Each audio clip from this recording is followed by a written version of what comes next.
बिस्मिल्लाहिर्रहमानिर्रहीम। अब जो टॉपिक डिस्कस करना है वो है हमारे पास मसल कंट्रैक्शन। और मसल कंट्रैक्शन के लिए हमारे पास एक मॉडल है जिसे हम बोलते हैं स्लाइडिंग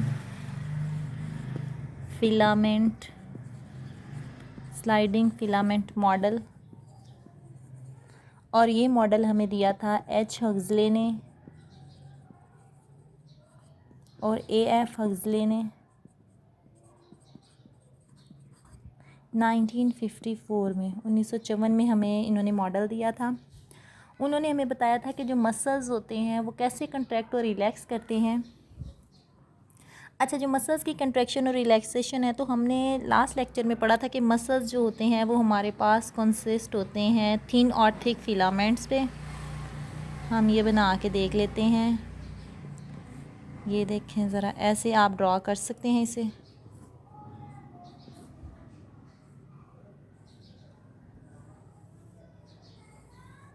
ये है आपके पास मसल्स।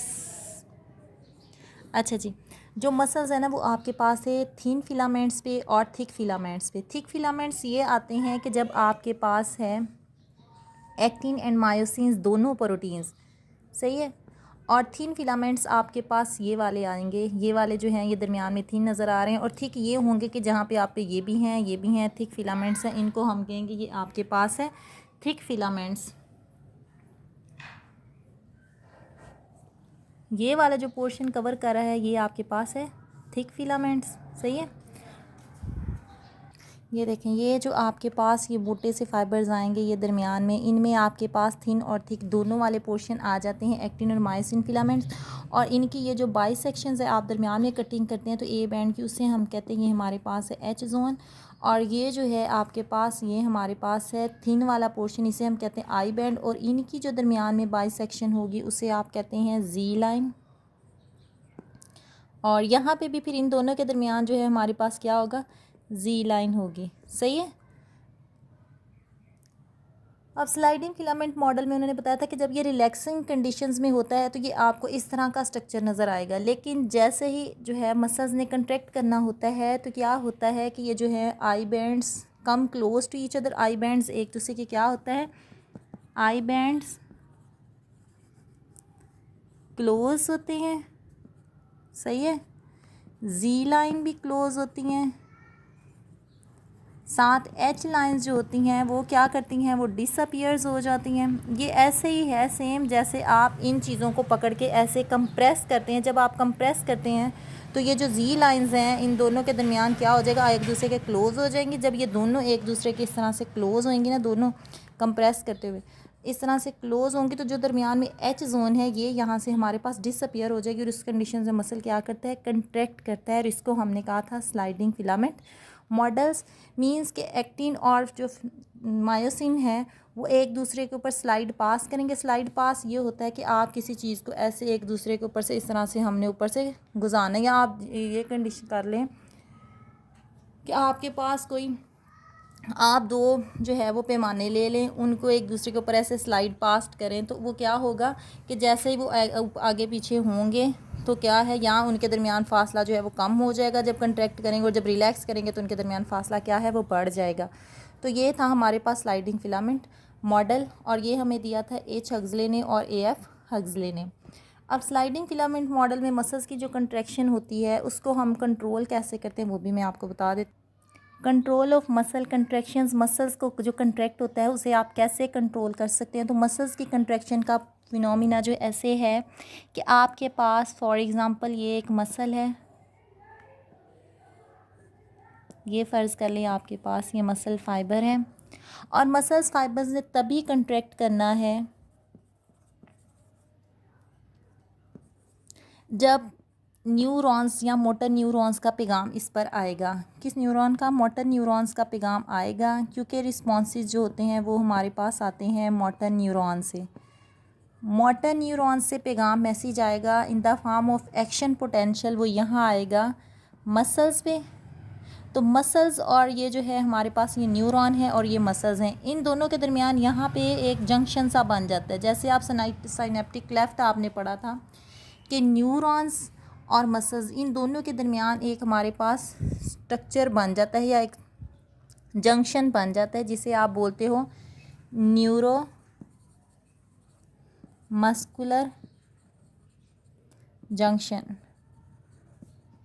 वो क्या है, मसल न्यूरॉन और मसल्स के दरमियान एक जंक्शन बन जाएगा। यहाँ मोटर न्यूरॉन जो है वो मैसेज लेके आएगी, और यहाँ पे क्या होता है, मसल्स के ऊपर उसकी मेम्ब्रेन होती है जिसे हमने सार्कोलीमा बोला था। सार्कोलीमा से वो क्रॉस करते हुए आएगा इसमें मसल्स में, और इन द फॉर्म ऑफ ये जो एक्शन पोटेंशियल है, जो न्यूरॉन है, यहाँ पे क्या है, नर्व सेल्स जो होते हैं वो रिलीज़ करते हैं एक केमिकल्स। उस केमिकल को क्या हम बोलते हैं, एसिटाइल कोलाइन। ये जो है यहाँ पे एक केमिकल रिलीज़ होगा जंक्शन के दरमियान, मोटर न्यूरॉन से नर्व सेल जो है उसको रिलीज़ करवाएंगे, जो क्या करेगा, सेल मेम्ब्रेन जो है या मसल्स की जो मेम्ब्रेन है उसमें चेंजिंग्स लाएगा। जब चेंजिंग्स लाएगा तो मसल्स क्या करेगा, या तो कंट्रैक्ट करेगा या रिलैक्स करेगा। अब जब मसल्स ने कंट्रैक्शन या रिलैक्सेशन करनी है तो मसल्स में क्रॉस ब्रिजेस बनते हैं।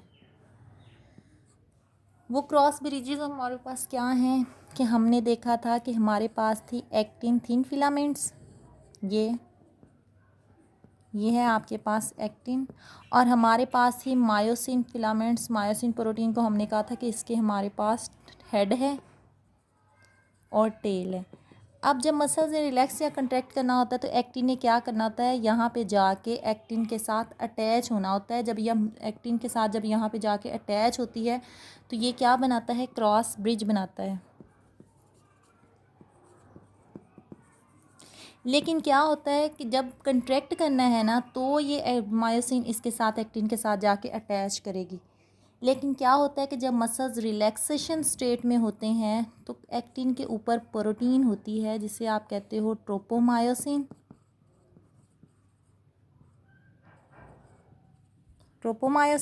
और ट्रोपोमायोसिन के साथ एक प्रोटीन होती है जो है ट्रोपोनिन। ये ट्रोपोनिन जो है प्रोटीन ये क्या करती है, ये जो मसल्स है ना, मसल्स के अंदर हमारे पास होते हैं एंडोप्लाज्मिक रेटिकुलम। मसल्स भी जस्ट लाइक अ सेल की तरह का एक स्ट्रक्चर होता है, इसके अंदर न्यूक्लियस है और इसी के अंदर ये जो एंडोप्लाज्मिक रेटिकुलम, जैसे हमने पढ़ा था, ऐसे मसल्स के अंदर जो एंडोप्लाज्मिक रेटिकुलम होते हैं उन्हें हम कहते हैं सार्कोप्लाज्मिक रेटिकुलम। अच्छा, मसल्स के जो सार्कोप्लाज्मिक रेटिकुलम है ना, ये रिलीज़ करते हैं कैल्शियम आयंस, Ca+ आयंस। ये जो कैल्शियम आयंस हैं ये अटैच होते हैं ट्रोपोनिन के साथ। जब ये कैल्शियम ट्रोपोनिन के साथ आके अटैच होते हैं तो इस साइड पे जो है मायोसिन ने अटैच होना होता है। लेकिन रिलैक्स सिचुएशन में क्या होता है कि यहाँ पे ट्रोपोमायोसिन अटैच है तो मायोसिन को यहाँ पे अटैच नहीं होने देती ट्रोपोमायोसिन।